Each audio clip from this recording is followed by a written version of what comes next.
Hello class, in last lecture we have taken some example based on the ratio and proportion and percentage. We will take one example based on the ratio and proportion. Example, if P, Q and R are in partnership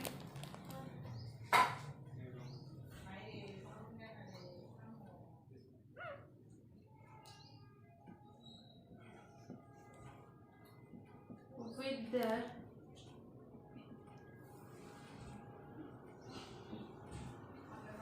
capital in the ratio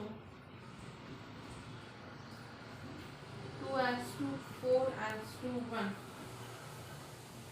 they decide to dissolve the partnership.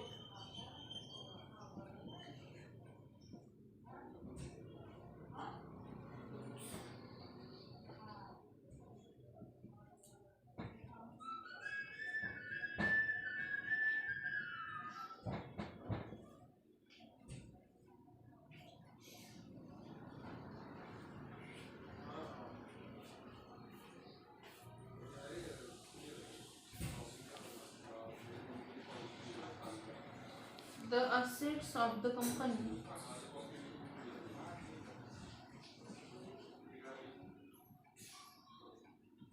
are sold for rupees 19,60,000 and the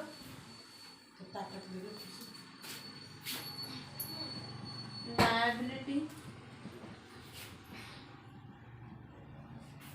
other than the capital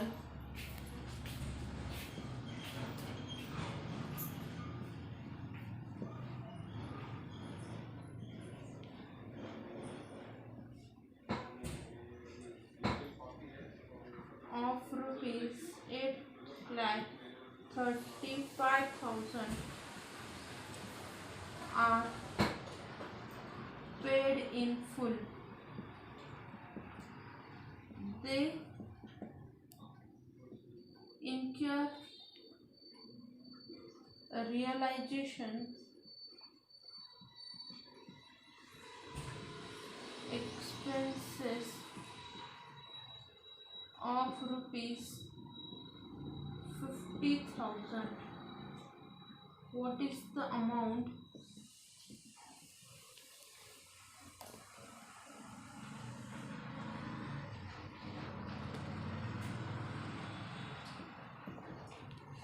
that each partner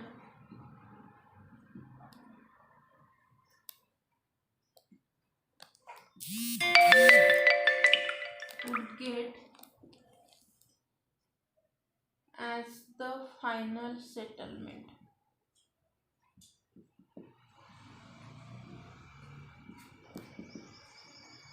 After the dissolution.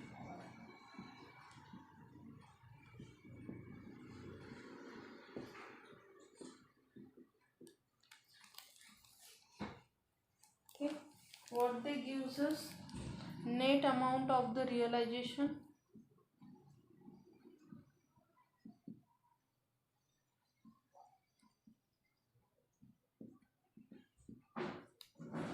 is equals to sale value of assets minus payment of other liability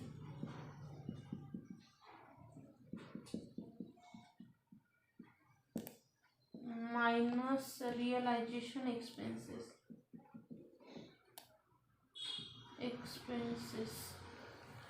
okay, अभी net amount कितनी है यहाँ पे हमें cell value दी है. कितनी है sale value? 19,60,000 minus payment of other liabilities कितनी है? 8,35,000 और आपका यहाँ पे रियलाइजेशन एक्सपेंसेस कितना है? 5,000. यहाँ पे 50,000 लिखा है, वो है 5,000। देन लास्ट में यहाँ पे आपको दिख नहीं रहा होगा, यहाँ पे आता है आपका रियलाइजेशन एक्सपेंसेस। ओके, तो कितनी अमाउंट हो गई? नेट अमाउंट कैलकुलेटर पे कैलकुलेट करो। ₹11,20,000 इतनी अमाउंट कितनी हो गई? नेट अमाउंट हो गई। अभी हमें PQR की इंडिविजुअल अमाउंट निकालनी है, वो देखते हैं हम कि अभी P का शेयर कितना होगा इसमें। नेट रियलाइजेशन अमाउंट हमें मिल गई, P share in final settlement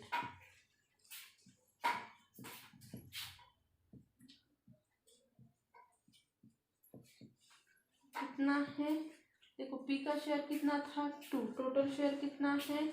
2 + 4 + 1 × कितनी अमाउंट हो गई अभी नेट रियलाइजेशन की? 11,20,000। तो A को कितना शेयर मिलेगा? 2/7 × 11,20,000 इसलिए मतलब पीस शेयर कितना हो गया? P's share is ₹3,20,000। ये हो गया पी का शेयर। अभी क्यू का शेयर निकालते हैं। Q share final settlement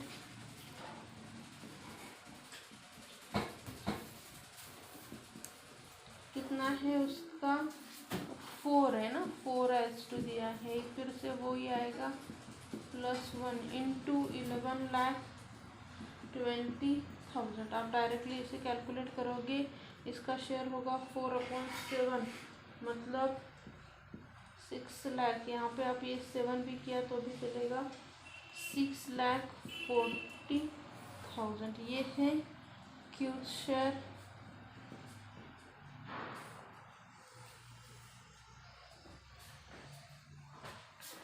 next है आर शेयर।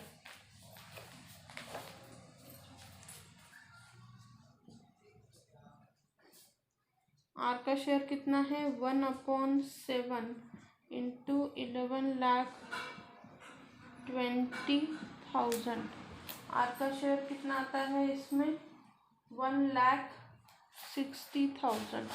आर का शेयर कितना आता है? 1,60,000। ये है आर शेयर। तो उन्होंने हमें क्या पूछा था कि इंडिविजुअल शेयर निकालो आफ्टर फाइनल सेटलमेंट के बाद उनका कितना ये हो जाता है, अमाउंट मिलती है उनको आफ्टर डिसॉल्यूशन। तो इतनी अमाउंट उनको मिल जाती है। यहाँ पे हमने क्या क्या देखा है एक बार हम अच्छे से रिवाइज करते हैं। देखो क्या क्या दिया था आपको कि 3 पार्टनर्स है। 3 पार्टनर क्या करते हैं यहाँ पे ये पार्टनरशिप डिसॉल्व करना चाहते हैं। तो उसमें क्या है कि उनकी जो नेट अमाउंट कितनी रहेगी रियलाइजेशन, जो सेल वैल्यू है, सेल वैल्यू तो हमें दी है कि 19 लाख दी है, 19,60,000। पर उसमें से जो अदर लायबिलिटीज़ का पेमेंट है वो माइनस होगा और रियलाइजेशन एक्सपेंसेस जो है वो माइनस हो जाएगा और जो रिमेनिंग अमाउंट रहेगी वो तीनों में इक्वली डिस्ट्रीब्यूट हो जाएगी। फिर हमने वही निकाला है।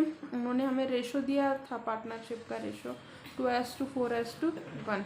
ओके, एंड उसी रेशो पे हमने क्या किया, एग्जाम्पल्स को सॉल्व किया। If you go through the examples, I was sent you the here PDF. Just go through all the examples. Next point is variation. अभी वेरिएशन मतलब क्या रहता है? ओके, हमने बहुत बार लिखते हैं कि A varies directly as B, मतलब क्या रहता है? प्रपोर्शन में रहेगा ये। यहाँ पे variation this concept is used for the proportion. फिर वो वैरीज डायरेक्टली प्रोपोर्शनल है या फिर इन्वर्सली प्रोपोर्शनल है, उसके ऊपर क्या रहेगी, उसकी वैल्यू डिपेंड रहेगी। ओके, मैं ये रफ कर देती हूँ।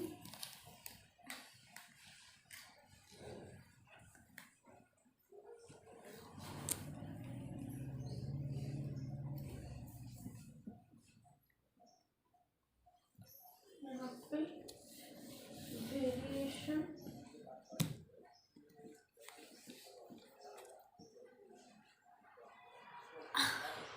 अगर आपका a varies directly as b, तो यहाँ पे क्या रहेगा कि a is directly proportional to b, जैसे मैंने लास्ट टाइम भी दिया था, means a is equal to b. और अगर a varies inversely as b अगर दिया रहेगा, देन क्या रहेगा, a is inversely proportional to 1/b, so a is equal to k/b रहेगा। इसका हम ग्राफ भी देखेंगे, ग्राफ कैसे प्लॉट होता है। मैं अभी के लिए ये थोड़ा रफ कर देती हूँ and we just draw the graph.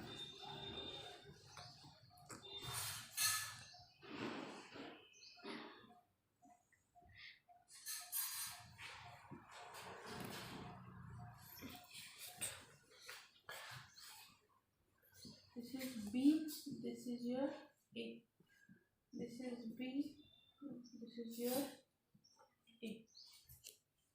When you write A is equals to KB, this line is passing through the origin if your K is equals to 1, okay, and your graph is just like this when A is equal to K/B. Okay, ये graph किसका है, हम ऐसे भी कह सकते हैं, this is the graph of A directly proportional to B, this is the graph of A inversely proportional to B. ये किसका ग्राफ है, ए जब आपका इनवर्सली प्रोपोर्शनल टू बी रहेगा उसका ग्राफ आएगा। ठीक है, अभी इसके कुछ प्रॉपर्टीज है वेरिएशन के, वो प्रॉपर्टीज हम देखते हैं। ये ग्राफ रफ कर देती हूँ। देखो ये किसका ग्राफ है, डायरेक्टली प्रोपोर्शनल का, वो किसका ग्राफ है आपका, इनवर्सली प्रोपोर्शनल का। We see some properties of your variation.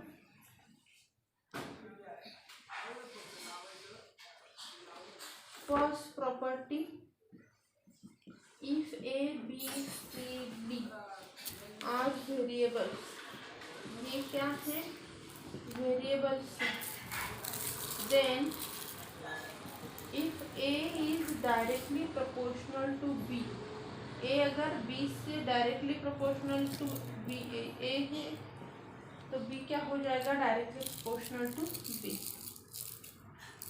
अगर A is directly proportional to B and B is directly proportional to C, this gives A is directly proportional to C.